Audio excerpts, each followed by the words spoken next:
The night my parents decided to split our family, I was only 10 years old. I still remember every word my mom said. "You can take Lucas," she told my dad coldly. "I'll take Emma." "But, Woodrow, he'll be fine on his own." "Fine?" I was standing right there, holding my teddy bear, crying, and they acted like I didn't even exist. That night, my mom drove away with my sister, my dad left with my brother, and I was abandoned. The child welfare system took me in. 20 years later, I sit across from both parents, who desperately need something only I can provide. The memory of that night is seared into my brain like a brand. After both cars pulled out of the driveway, I stood alone in our suburban home, my teddy bear clutched to my chest, tears streaming down my face. I didn't understand. What had I done wrong? Why did they want my brother and sister but not me? I was the middle child, always trying to keep the peace between my older brother Lucas and younger sister Emma. Maybe that was the problem. I was forgettable, invisible, the one who never caused trouble. I waited for hours, sitting on the front steps, convinced they would come back for me. Mrs. Jenkins from next door spotted me around 11 at night, still waiting in my pajamas. "Woodrow, where are your parents?" she asked, wrapping her cardigan tighter against the autumn chill. "They left," I whispered, my voice hoarse from crying. Mrs. Jenkins took me into her home and made a call. Within an hour, a woman named Diane from Child Protective Services arrived. She had kind eyes but a serious face as she knelt in front of me. "Woodrow, did your parents say when they would be back?" she asked gently. I shook my head. Mom took Emma. Dad took Lucas. They said I would be fine on my own. The look that passed between Mrs. Jenkins and Diane told me everything I needed to know. This wasn't normal. Parents weren't supposed to leave their 10-year-old children alone indefinitely. That night I slept on Mrs. Jenkins' couch. The next morning, Diane returned and explained I would be going to stay with a family called the Pattersons while they tried to contact my parents. I gathered a few belongings from my empty house, including my school backpack and the teddy bear I'd had since I was 3. I didn't know then that I would never return to that house. The Pattersons were a middle-aged couple with 4 other foster children already in their care. Mrs. Patterson had a loud laugh and made pancakes shaped like dinosaurs. Mr. Patterson coached Little League and always ruffled my hair when he walked by. They were nice, but busy. With 5 foster kids to care for, individual attention was limited. School became torture. My 4th grade teacher, Mrs. Gardner, was the first to notice something was wrong when my grades plummeted and I stopped raising my hand in class. "Woodrow, you used to love participating. What's changed?" she asked one day, keeping me after the bell rang. I shrugged, staring at the floor. "I heard you're staying with the Pattersons now," she said softly. "That must be hard." Something about her gentleness broke through. "My parents didn't want me," I blurted out, tears filling my eyes. "They took my brother and sister but left me behind." Mrs. Gardner's eyes widened in shock, then softened with compassion. She didn't offer empty reassurances or tell me my parents surely loved me. Instead, she gave me something far more valuable: her time. She let me eat lunch in her classroom and gave me special projects to work on. For 45 minutes each day, I had someone's undivided attention. Just as I was starting to adjust to life with the Pattersons, they announced they were moving to Arizona for Mr. Patterson's new job. They couldn't take me with them because they were leaving the foster system. I would be transferred to a new home. 2 days before I was scheduled to leave, Mrs. Patterson took me grocery shopping with her. As we turned down the cereal aisle, I froze. There, examining a box of Cheerios, stood my father with Lucas and a woman I didn't recognize.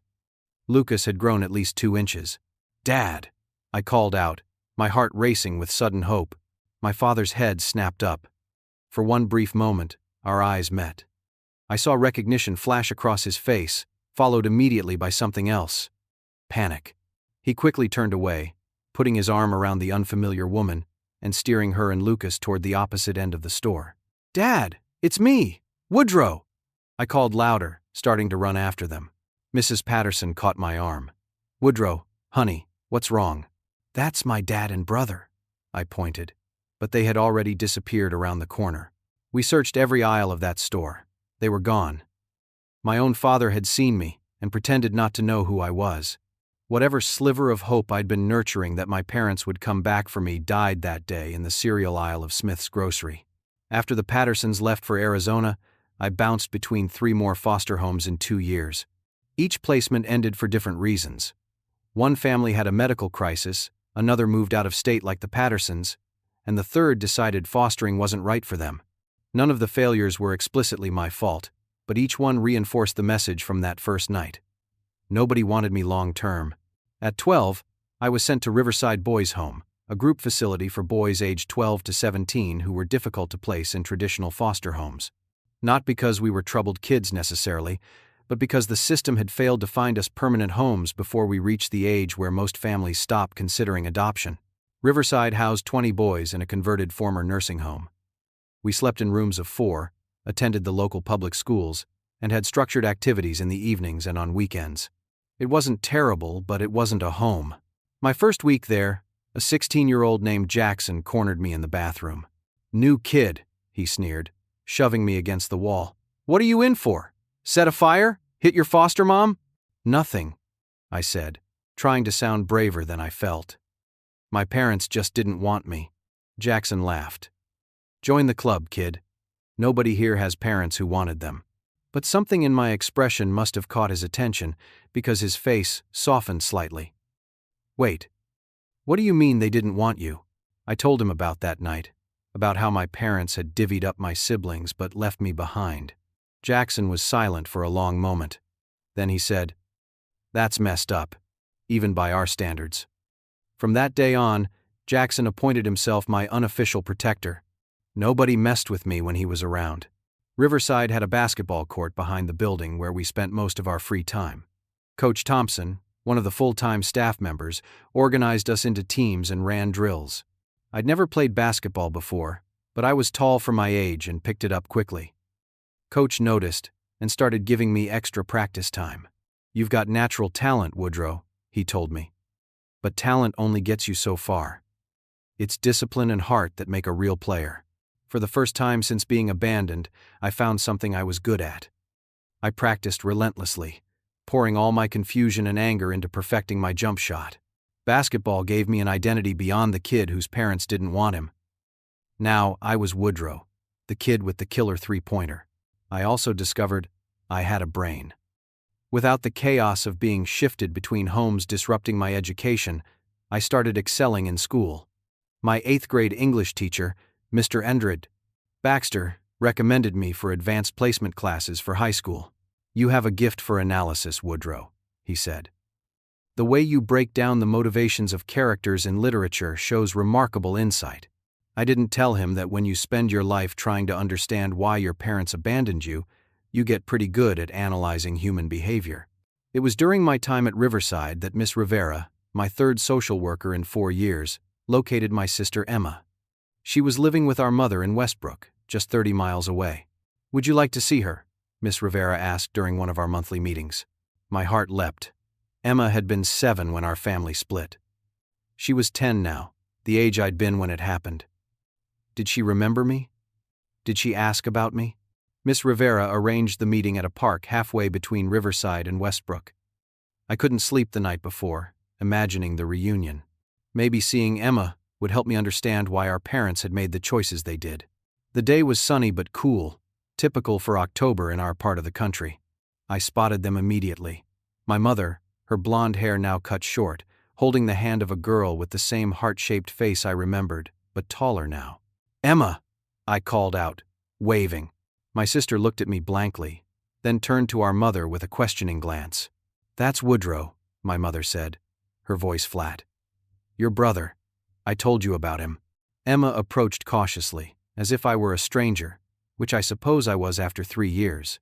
"Hi," she said shyly. Miss Rivera suggested Emma and I play on the swings while she spoke with our mother. As we walked toward the playground, I searched desperately for something to say. "Do you still like drawing? You used to draw horses all the time," I finally managed. Emma looked surprised. "You remember that?" "Of course. You were really good." A small smile formed on her face. "I still draw. Mom says I should take art classes, but we can't afford them right now." We swung side by side, the awkwardness slowly melting as we rediscovered each other. Emma told me about her school, her friends, and the apartment she shared with our mother. I told her about basketball and my advanced classes. Then, as we sat eating the ice cream Miss Rivera had bought us, Emma asked the question that changed everything. "Why did you leave us, Woodrow?" I nearly choked on my ice cream. "What?" Emma looked down at her cone. "Mom said you chose to go away because you didn't love us anymore." The world seemed to tilt beneath me. "Emma, that's not what happened. Mom and Dad left me. They took you and Lucas, but said I would be fine on my own. I didn't have a choice." Emma's eyes widened with confusion. "But Mom always said." Her voice trailed off. "She lied to you," I said, my voice breaking. "They abandoned me. I've been in foster care and now a group home because neither of them wanted me." Emma's ice cream cone fell to the ground. Tears welled in her eyes. But why would she lie? I had no answer for her. All I knew was that my mother had not only abandoned me but had erased her responsibility by creating a false narrative where I was the one who had left. When it was time to leave, Emma hugged me fiercely. "I never forgot you," she whispered. "Even when Mom said you didn't want us." As Miss Rivera drove me back to Riverside, she glanced at me in the rearview mirror. "Are you okay, Woodrow?" That must have been a lot to process. She told Emma, "I abandoned them," I said, my voice hollow. All this time, Emma thought I chose to leave. Miss Rivera sighed heavily.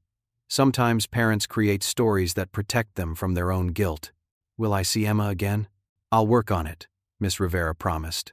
"But your mother seemed resistant." I nodded, unsurprised. My mother wouldn't want Emma to learn the truth about that night. It was easier to make me the villain of the story than to admit what she had done.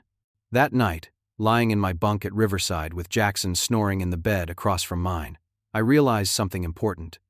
The truth mattered. I had spent years thinking I must have done something to deserve being left behind. Now I understood more clearly. The failure was theirs, not mine. 2 years at Riverside, passed in a blur of basketball games, honors classes, and occasional supervised visits with Emma, which my mother reluctantly permitted after Miss Rivera's persistent efforts. I never saw Lucas or my father again, though I often wondered about them. Just after my 14th birthday, Miss Rivera arrived at Riverside with unexpected news. "I've found a potential foster placement for you," she said, her normally composed face breaking into a smile. "Another one?" I asked skeptically. After 5 failed placements, I'd resigned myself to staying at Riverside until I aged out of the system at 18. "This one's different," Miss Rivera insisted. "The Wilsons specifically asked about you after Mr. Wilson saw you play basketball at the district championship." David and Susan Wilson lived in a modest 2-story house, with a basketball hoop mounted above the garage. Mr. Wilson was a counselor at Westridge High School, where I would be starting as a freshman. Mrs. Wilson taught piano lessons from their home. They were in their late 40s, with kind eyes and easy smiles. "Woodrow," Mrs. Wilson said warmly when I arrived with my single duffel bag of possessions. "We're so glad you're here." The Wilsons showed me to a bedroom on the 2nd floor. Not a shared room like at Riverside, but my own space with a desk, a bookshelf, and walls painted deep blue. "We thought you might like to decorate it yourself," Mr. Wilson explained. "Make it yours." I nodded, not trusting myself to speak. I'd never had my own room before, not even in my original home where I'd shared with Lucas. "Dinner's in an hour," Mrs. Wilson said. "David makes the best lasagna you've ever tasted." Left alone, I carefully placed my few belongings in the dresser. 5 t-shirts, 3 pairs of jeans, underwear, socks, my basketball shoes. I set my teddy bear, now worn and missing an eye, on the bed, then hesitated. At 14, I was too old for stuffed animals. Quickly, I tucked it into the drawer of the nightstand instead. Life with the Wilsons was nothing like my previous experiences. They asked about my day over dinner, and actually listened to my answers. Mr. Wilson helped me with my homework, even though I rarely needed assistance. Mrs. Wilson taught me to cook simple meals, laughing when I burned the grilled cheese sandwiches. "Cooking is like anything else," she said. "It takes practice." One evening, after I'd been with them for about 3 months, I found a framed photograph I hadn't noticed before. It showed a younger version of the Wilsons with a boy about my age, all 3 grinning widely on what looked like a hiking trail. "Who's this?" I asked Mrs. Wilson as she watered her houseplants. Her hands stilled. "That's our son, Michael," Something in her voice made me look up. Her eyes had misted over. He would be 20 now, she continued softly. He died in a car accident when he was 11. Drunk driver hit us on the way home from a baseball game. I'm sorry, I said inadequately, carefully replacing the photo. David and I couldn't have more children after Michael, she explained. The accident injured me too severely. We talked about adoption for years, but it never seemed like the right time. Then David saw you play basketball, and something just clicked. She smiled at me through her tears. You don't look like Michael at all, you know. He was short and stocky with red hair, but you have the same determination in your eyes. That night, I understood that the Wilsons weren't trying to replace their son with me. They were simply people with love to give who recognized someone who needed it. The months passed. I joined the debate club at Mr. Wilson's suggestion and discovered I had a talent for constructing logical arguments and thinking on my feet. I made the junior varsity basketball team as a freshman, surprising even Coach Thompson, who came to my first game and cheered louder than anyone. For the first time since that terrible night when I was 10, I felt stable, wanted, and secure. The summer after my freshman year, Miss Rivera brought up the possibility of the Wilsons adopting me. They've mentioned it, she said during one of our now quarterly meetings. They wanted to make sure you'd had enough time to feel comfortable with them before bringing it up. My heart raced. Adoption. A permanent family. No more fear of being moved again. What do you think? I asked Miss Rivera. I think they love you, she replied simply. And I think you love them too. When the Wilsons brought it up that evening, I was prepared. We want to make it official, Woodrow, Mr. Wilson said. We want you to be our son, legally and forever. I looked at these two people who had given me a home, stability, and unconditional love for the past year. I'd like that, I said, my voice steady despite the emotion surging through me. The adoption process began. Forms were filled out, interviews conducted, home visits completed. Miss Rivera warned us it would take time, but everything was proceeding smoothly. By Christmas, the Wilsons told me, I would officially be Woodrow Wilson. Like the president, Mrs. Wilson laughed. Though you can keep your last name if you prefer. I was considering the options when everything changed. On a rainy Tuesday in October, almost exactly 4 years after my parents had abandoned me, Miss Rivera arrived at the Wilsons' house unannounced. Her face told me everything before she spoke a word. Your mother has filed for custody, she said. The floor seemed to drop from beneath my feet. What? She claims she's gotten her life together. She has a steady job now, a 3-bedroom apartment. She says she wants to reunite her family. After 4 years? I asked incredulously. Where was she when I was being shuffled between foster homes? Where was she when I moved to Riverside because nobody wanted me? Miss Rivera spread her hands helplessly. The courts generally prefer to reunite biological families when possible. There will be a hearing. You're old enough now that your preferences will be considered, but I wanted to prepare you. This complicates the adoption. That night, I couldn't sleep. Why now? Why, after all this time, when I was finally finding stability and happiness, did my mother suddenly want me back? The next day, I received a letter from her. The handwriting was familiar from birthday cards sent years ago. Dearest Woodrow, it began. I've made terrible mistakes. Not a day goes by that I don't regret the choices I made 4 years ago. I was in a bad place, struggling with depression and financial problems after your father left. I couldn't handle 3 children on my own. Emma has missed you terribly. We both want you home where you belong. Please give us another chance to be a family. The letter continued with promises of a fresh start, mentions of Emma's excitement, assurances that things would be different this time. What the letter didn't contain was an explanation for why she had told Emma I had abandoned them, or why she hadn't tried to contact me for 4 years, or why she had said, on that terrible night, that I would be fine on my own. A week later, my father called the Wilsons' house. Woodrow, he said when I answered, his voice strangely formal. It's your father. I know, I replied coldly. I hear your mother is trying to regain custody, he continued. I wanted you to know that if that's not what you want, I'm willing to take you in too. Lucas would love to see his brother again. The same Lucas he had hustled away from me in the grocery store 2 years ago. The same father who had chosen to take one son but not the other. Why now? I asked. There was a pause, "I've made mistakes," he said finally. "I want to make things right." The custody hearing was scheduled for December 15th, just 10 days before Christmas. The Wilsons assured me that regardless of the outcome, I would always have a home with them. "We're not giving up on the adoption," Mr. Wilson said firmly. "But you should know all your options." As the hearing approached, my mother called repeatedly, each conversation filled with promises and nostalgic references to my childhood. Emma got on the phone once, her voice eager as she described the bedroom we would share. "Mom got bunk beds," she said excitedly. "I said you should have the top bunk since you're older." My father sent gifts, a new gaming system, expensive basketball shoes, things he thought would appeal to a 15-year-old boy. Lucas called awkwardly, clearly coached by our father. "It would be cool to have you around," he said. "Dad says you're good at basketball now." I was being pulled in 3 directions: toward the stable, loving home I'd found with the Wilsons, toward the mother and sister I'd been separated from, and toward the father and brother who had discarded me once before. The night before the hearing, my mother invited me to dinner at her apartment. The Wilsons drove me there, waiting in the car to give us privacy. The apartment was small but clean, decorated with family photos including several of me that I didn't remember seeing before. Emma hugged me tightly when I arrived. My mother had prepared all my favorite foods from childhood: macaroni and cheese, green beans with bacon, chocolate chip cookies for dessert. As Emma chattered about school and friends, my mother watched me with hopeful eyes. After dinner, Emma went to her room to finish homework, leaving my mother and me alone. "I've changed, Woodrow," she said earnestly. "I'm not the same desperate woman I was 4 years ago." I nodded, not trusting myself to speak. "We can be a family again," she continued.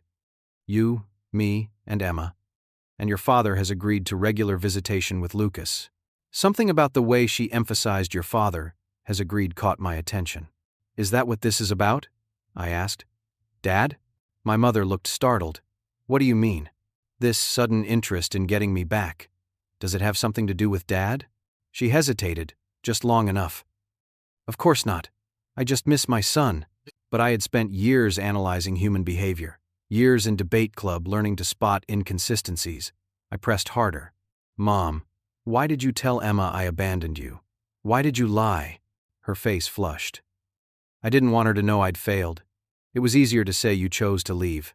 And why are you really trying to get custody now, after 4 years?" My mother's eyes darted away, then back. "I told you, I've changed." "There's something else," I insisted. "What is it?" Finally, she sighed. "Your father remarried last year. His wife comes from money. They've moved to a big house in Briarwood Hills. He's telling everyone what a great father he is to Lucas." "So? So now he's trying to get partial custody of you too, to complete his perfect family image. And if he gets it, I'll have to pay him child support, because his lawyer will argue that his home is more stable than mine. I can't let that happen." The truth hit me like a physical blow. This wasn't about missing me or wanting to repair our relationship. It was about money and spite toward my father. "What about the extra welfare benefits?" I asked, remembering something I'd overheard Miss Rivera discussing with another social worker. My mother's silence confirmed it. With me back in the home, she would qualify for additional assistance. "You don't really want me back," I said, my voice hollow. "You just don't want Dad to have me. And you want the extra money." "Woodrow, that's not true," she protested, but her eyes told a different story. I stood up. "I'm going back to the Wilsons now. Please, Woodrow, don't tell the judge what I said. I do want you home. Emma needs her brother." I looked at my mother, really looked at her. Behind the facade of maternal concern, I saw calculation. She wasn't thinking about what was best for me. She never had. "Goodbye, Mom," I said quietly. "Tell Emma I'll call her tomorrow." As the Wilsons drove me home, I stared out the window, my mind racing. Neither of my parents wanted me for myself.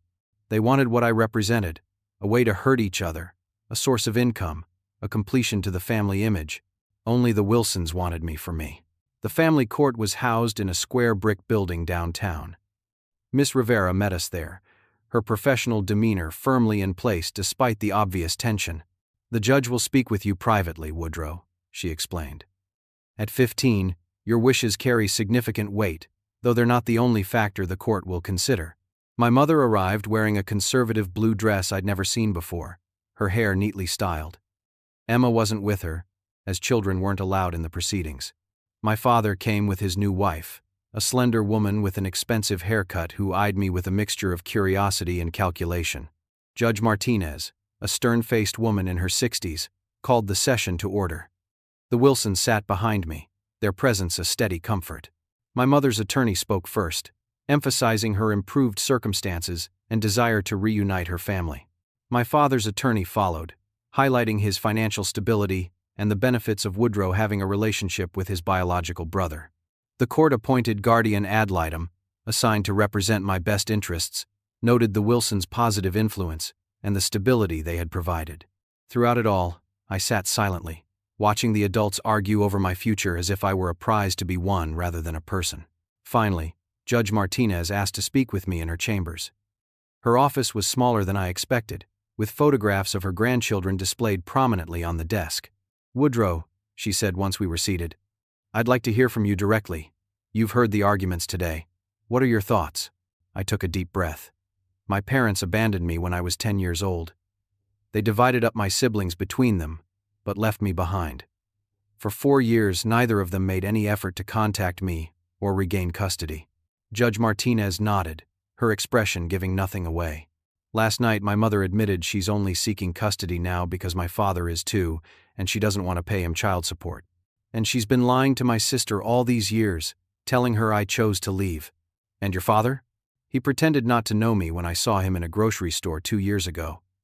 Now his new wife thinks it looks bad that he abandoned a child, so suddenly he wants to be my dad again." I straightened my shoulders. The only people who have consistently wanted what's best for me are the Wilsons. They're not trying to use me to hurt someone else or improve their image. They just want to be my family. Judge Martinez studied me for a long moment. "What would you like to happen, Woodrow?" "I want to stay with the Wilsons," I said without hesitation. "I want the adoption to go through. I'll still see Emma regularly, but I don't want to live with either of my biological parents."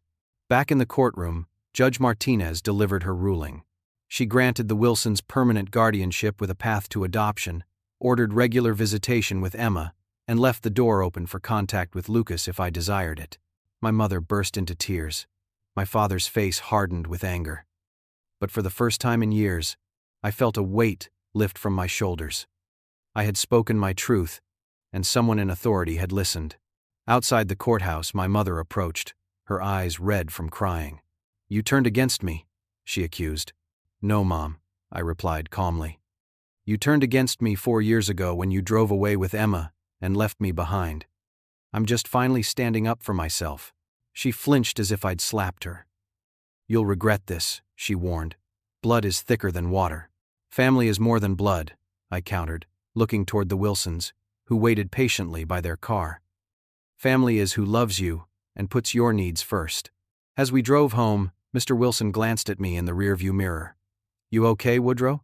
"Yeah," I said, surprised to find it was true. "I really am." The adoption was finalized 3 months later. I chose to become Woodrow Wilson, embracing the presidential jokes and the new identity. My mother eventually accepted the situation and allowed Emma to visit regularly. My father and Lucas faded from my life again, their brief interest extinguished when it failed to serve their purposes. As I finished my sophomore year of high school with straight A's and a starting position on the varsity basketball team, I felt for the first time that my future was my own to shape. The abandonment that had defined my childhood no longer controlled my destiny. High school with the Wilsons was a time of growth and discovery. I excelled in academics, particularly in social sciences and pre-law courses.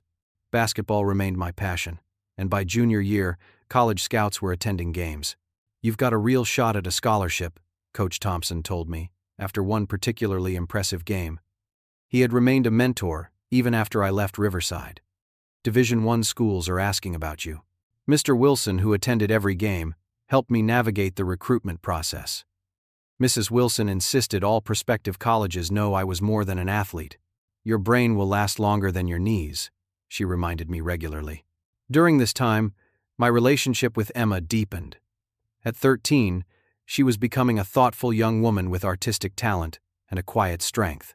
She visited every other weekend, and the Wilsons welcomed her warmly, never making her feel like an outsider. "They're good for you," she observed one Sunday as we shot baskets in the driveway before she returned to our mother's. "You're different with them." "Happier. They let me be myself," I explained. "There's no history, no expectations based on who I was before." Emma nodded thoughtfully. "Mom talks about you differently now. She says she made mistakes." I bounced the ball, considering my response. "Do you understand what happened when I was 10? The truth?" "I think so," Emma said. "Mom was depressed after the divorce. She couldn't handle all three of us, but she didn't want to admit that. So she told herself, and then me, a story where you chose to leave instead of being left behind." Her insight impressed me. "That's pretty much it." "I'm sorry, Woodrow," she said softly. "I should have known better." I passed her the ball. "You were 7, Em. It wasn't your responsibility to know better." By senior year, I had narrowed my college choices to 3 schools, offering full basketball scholarships. All were impressed with my academic record and extracurricular activities, which now included student government and peer counseling. "State University has the best social work program," Mr. Wilson pointed out as we reviewed the offers. "If that's still the direction you're leaning?" It was. My experience in the foster care system had shown me both its failures and its potential. I wanted to be part of making it better. "Their law school is highly ranked too," Mrs. Wilson added. "If you decide to continue after your bachelor's," the decision made itself. State University was only 2 hours away by car, close enough to visit regularly but far enough to establish independence. At my high school graduation, the Wilsons beamed with pride. Emma attended with our mother, who maintained a polite distance but congratulated me sincerely. Coach Thompson came, along with Miss Pride, Rivera, and several friends from Riverside, who had remained in touch. Lucas didn't attend, though he sent a generic card with his father's signature. By then, I'd learned through Emma that Lucas had struggled after our family's dissolution. He'd fallen in with a rough crowd, experimented with drugs, and clashed frequently with our father's new wife. The perfect family image my father had tried to project was just that, an image. My first year at State University was a whirlwind of adjustment. The academic demands were rigorous, the basketball schedule intense. I declared a double major in social work and pre-law, determined to understand both the practical and legal aspects of the child welfare system. During winter break, I returned to the Wilsons to discover something alarming. Mrs. Wilson, always energetic and vibrant, seemed tired.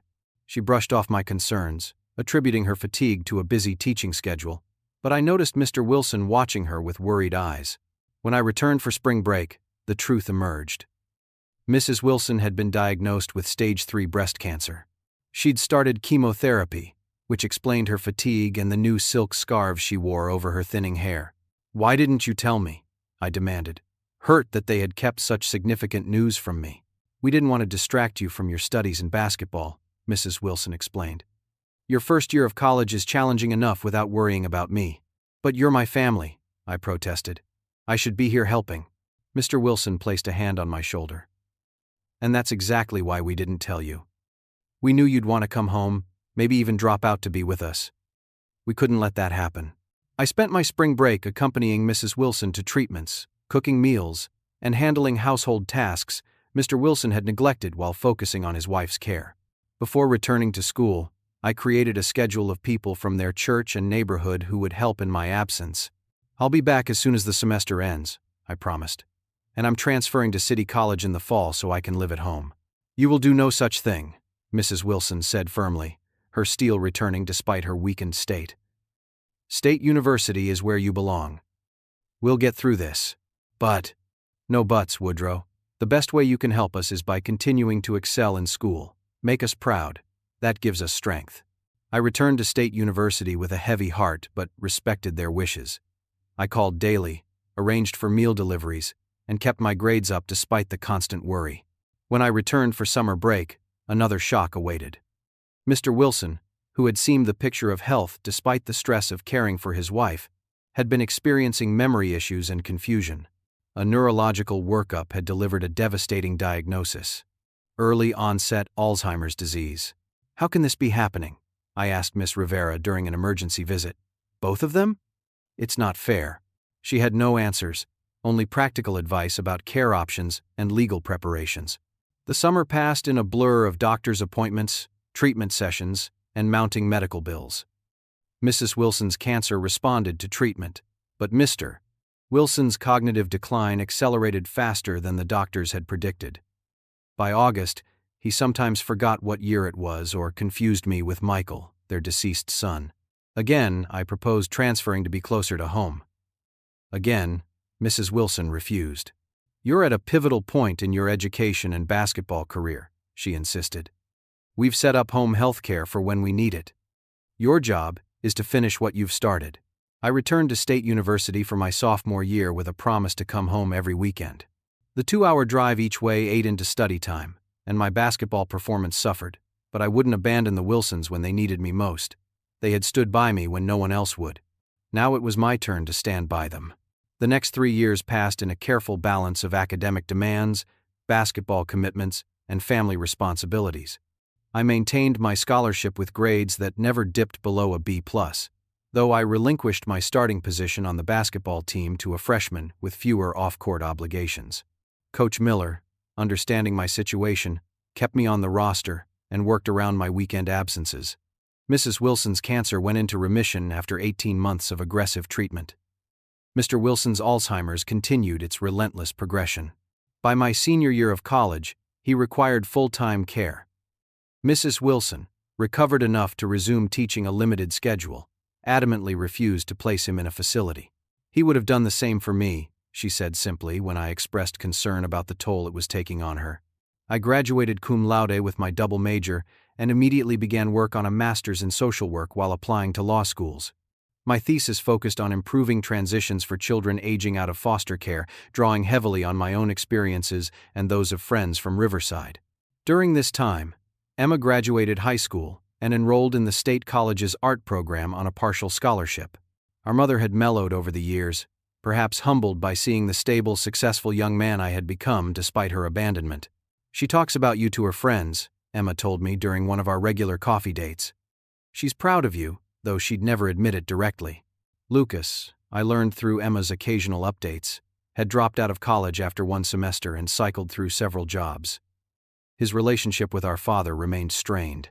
After completing my master's, I was hired by the Department of Family Services, the same agency that had overseen my case as a child. The irony wasn't lost on me. I started as a caseworker but quickly advanced to supervisor, my first-hand experience giving me insights that traditionally trained social workers often lacked. "You're making waves, Woodrow," Miss Rivera, now approaching retirement, told me during a lunch meeting. "Your policies on sibling placement and educational continuity are being noticed at the state level." I had implemented changes that prioritized keeping sibling groups together whenever possible and minimizing school disruptions during foster placements. Both had been issues in my own journey through the system. "Someone needs to fix what's broken," I responded.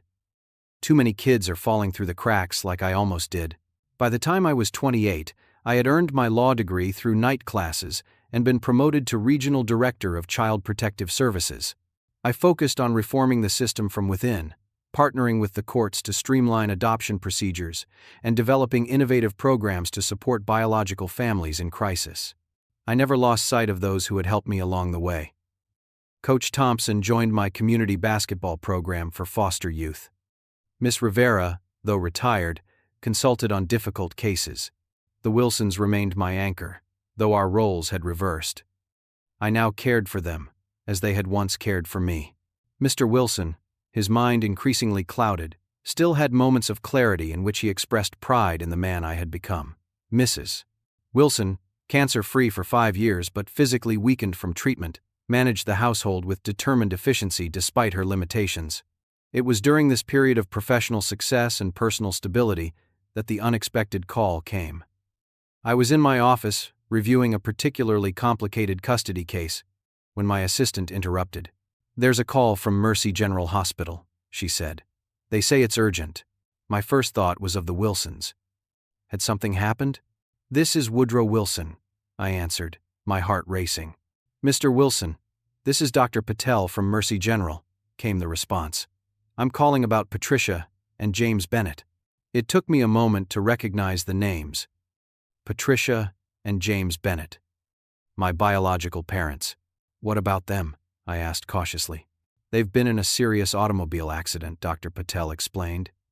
They were both attending a wedding and their cars collided on the highway afterward. The injuries are severe. I don't understand why you're calling me, I said, though a sick feeling in my stomach suggested I already knew. Both patients require organ donations to survive. Mr. Bennett needs a liver transplant, and Mrs. Bennett requires a kidney. We've tested family members, and you are the only compatible donor for both. They've asked to see you. The irony was so perfect it almost seemed scripted. My parents, who had discarded me like an unwanted possession 20 years earlier, now needed parts of my body to survive. And by some cosmic coincidence, I was the only one who could provide what they needed. Mr. Wilson? Dr. Patel prompted when I remained silent. Are you willing to speak with them? 1,000 responses flashed through my mind, none of them charitable. But years of working within the family court system had taught me that decisions made from pure emotion are rarely the right ones. I'll be there in 30 minutes, I said finally. As I drove to the hospital, memories cascaded through my mind. Standing alone in our house at 10 years old, seeing my father pretend not to know me in the grocery store.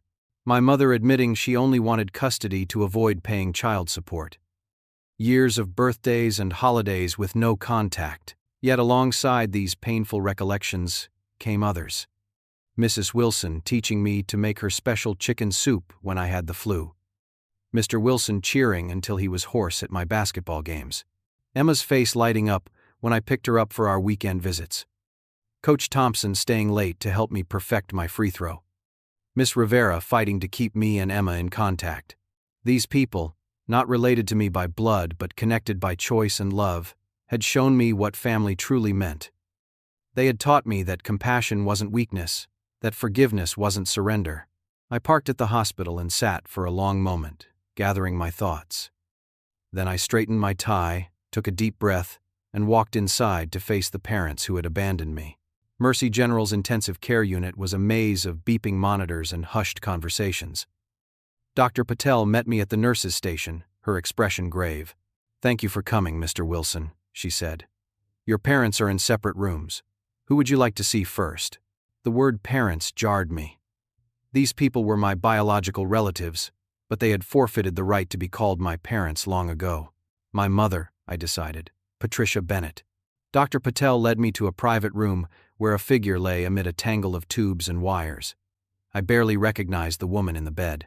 Patricia Bennett looked small and broken, her once blonde hair now gray and cut short, her face lined with age and pain. Her eyes fluttered open as I approached the bed. Recognition dawned slowly, followed by disbelief. "Woodrow?" she whispered, her voice hoarse. "Hello, Mom," I replied, the term feeling foreign on my tongue. I hadn't called her that in 20 years. "You came," she said, tears welling in her eyes. "After everything, you came." I stood at the foot of her bed, uncertain what to say. "What do you say to the woman who abandoned you at 10 years old and now needs your kidney to survive?" "The doctor explained your situation," I said finally. "They told me I'm compatible," she murmured. "That I could be your donor." I nodded. They told me the same thing. A heavy silence fell between us. 2 decades of absence compressed into a few uncomfortable minutes. "Emma?" she asked. "She's been notified. She's on her way from college." My mother closed her eyes briefly. "I don't deserve your help, Woodrow. I know that." I studied her face, searching for the calculation I had seen there years ago. Instead, I found only exhaustion and regret. "Why did you do it?" I asked, the question that had haunted me for 20 years finally spoken aloud. "Why did you leave me behind that night?" She turned her face toward the window. "I was selfish, broken. Your father had been having an affair for years, and when he finally left, I felt like a failure. I couldn't handle 3 children on my own, financially or emotionally. Emma was the youngest, she needed me most. Lucas was always your father's favorite, and you." Her voice broke. "You were the strong one, the responsible one. Even at 10, you were more mature than most adults I knew. I told myself you'd be okay." "I was a child," I said, my voice steady despite the emotion churning inside me. "I needed my mother." "I know," she whispered. By the time I realized what I'd done, it seemed too late to fix it. "Then you chose the Wilsons over me. And I told myself, It was for the best. She met my eyes directly. I was wrong, Woodrow. So wrong. Not a day has passed that I haven't regretted that night. I believed her. Not because I wanted to, but because the woman before me bore little resemblance to the angry, bitter person who had fought for custody only to hurt my father. This woman had been humbled by time and, now, by her own mortality. I'll be tested as a donor, I said. That's all I can promise right now. Relief flooded her face. Thank you. That's more than I deserve. I nodded and turned to leave. Woodrow, she called after me. I'm proud of who you've become, even though I had no hand in it. My father's room was similar, the same clinical equipment monitoring his vital signs. James Bennett had aged poorly. His once dark hair was completely gray, his face gaunt. The confident man who had once coached Little League and organized neighborhood barbecues was nowhere to be seen in this diminished figure. His eyes widened when I entered. Woodrow, you're a man now. That's what happens in 20 years, I replied. He winced at the implied accusation. I suppose I deserved that. I remained standing, maintaining distance both physical and emotional. The doctors say you're a match for both of us, he said. Some kind of miracle. Or cosmic irony, I countered. The child you discarded is now the only one who can save you. My father looked away, shame evident in his expression. I have no excuses, Woodrow. What I did was unforgivable. Then why should I forgive you? The question wasn't rhetorical. I genuinely wanted to understand what he expected from me after all this time. You shouldn't, he replied, surprising me. I wouldn't, in your position. But I'm asking anyway because that's what parents do when they've failed their children completely. They beg for another chance they don't deserve. For the first time, I saw genuine remorse in his eyes. Not the calculated regret he had displayed during the custody hearing, but true understanding of the damage he had caused. What happened to Lucas? I asked, changing the subject. My father sighed heavily. He's in rehab, 3rd time. The night of the accident, I was leaving his facility after visiting ours. Lucas blames me for everything that went wrong in his life. He's not entirely wrong. I absorbed this information silently. My brother, the chosen one, had ended up battling addiction, while I, the abandoned child, had built a successful life and career. I'll be tested as a donor, I said finally. Beyond that, I make no promises. That's more than I could ask for, my father replied. Thank you, Woodrow. As I left the hospital, my phone rang. It was Mr. Wilson's care facility. Mr. Wilson, your father is having an episode, the nurse explained. He's asking for you. We've tried redirecting, but he's becoming agitated. I'll be there in 20 minutes, I said, already changing direction toward the residential care home where Mr. Wilson now lived full-time. When I arrived, I found him pacing his room, distress evident in every movement. Woodrow, he exclaimed when he saw me, relief flooding his face. I thought you were lost. I'm here now, I assured him, guiding him to his favorite chair. I'm not lost. Good, he murmured. Can't lose another son. Not again. As I sat with him until he calmed, I thought about what it meant to be someone's son. DNA contributed, but it didn't create the bond that truly made someone family. The test results confirmed what the doctors suspected. I was compatible as a donor for both my biological parents. The surgeries would need to be performed separately, with time for recovery in between. When Emma arrived at the hospital, we sat in the cafeteria discussing the situation. Will you do it? She asked directly. After everything they did? I stirred my coffee thoughtfully. I'm still deciding. No one would blame you if you refused, Emma said. I certainly wouldn't. What would you do? I asked. Emma considered the question seriously. Honestly, I don't know. Mom wasn't perfect, but she was there for me. She never abandoned me like she did you. She reached across the table to squeeze my hand. This has to be your decision, Woodrow, but know that I'll support you either way. That night, I visited Mrs. Wilson at home. Despite her recovery, the cancer treatments had aged her prematurely. Her once auburn hair was now silver, her movements measured and deliberate. But her mind remained sharp, her wisdom undiminished. They don't deserve your help, she said bluntly after I explained the situation. Not after what they did.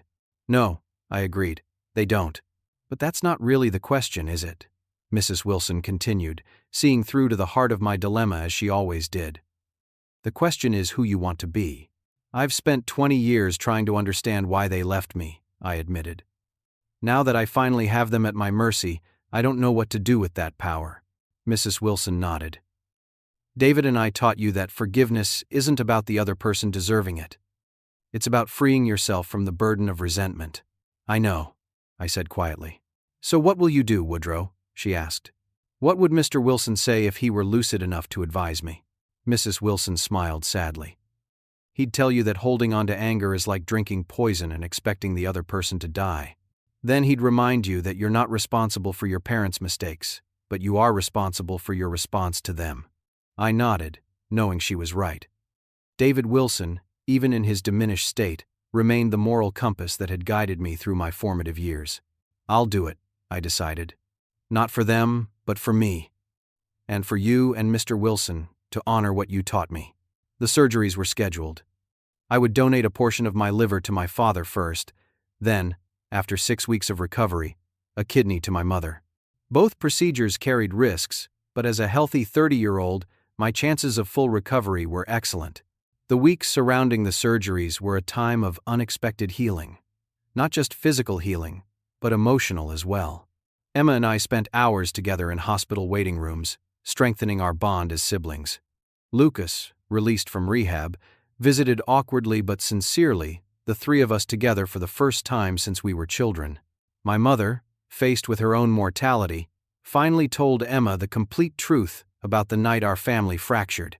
My father, humbled by his dependence on the son he had discarded, made no excuses for his past actions, but expressed genuine gratitude for my present choice.